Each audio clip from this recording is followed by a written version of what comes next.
일제강점기 강제징용돼 노역에 시달려왔던 피해자들에게 일본 기업이 배상을 해야 한다는 우리 대법원의 판결이 나온 지 오늘로 꼭 1년이 됐습니다. 하지만 일본 측이 판결 이행을 거부해서 1년간 실제 배상은 전혀 이루어지지 않았습니다. 김보윤 기자의 보도입니다. 지난해 10월 30일 대법원 전원합의체는 일제강제징용 피해자 4명이 신일본제철을 상대로 낸 손해배상 청구 소송 제3고심에서 피해자들에게 1억 원씩을 배상하라고 판결했습니다. 소송이 제기된 지 13년 8개월 만의 결론으로 일본의 책임을 부정한 일본 법원의 판결은 우리 헌법에 어긋나 효력을 인정할 수 없다는 취지였습니다.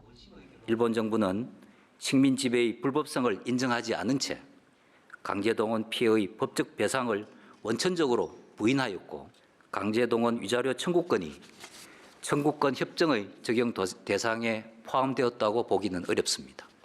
이 판결 이후 강제징용 피해자들은 미쓰비시 중공업 등 전범기업 등을 상대로 진행 중이던 손해배상 청구 소송에서도 줄줄이 승소했습니다.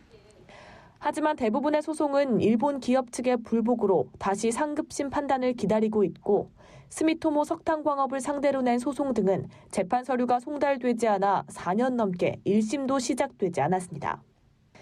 강제징용 피해자와 유족 등 180여 명은 여전히 소송을 이어가고 있습니다.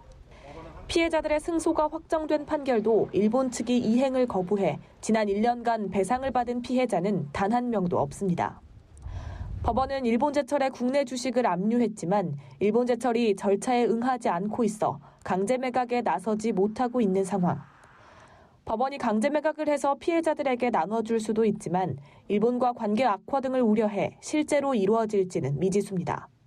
연합뉴스 TV 김보윤입니다.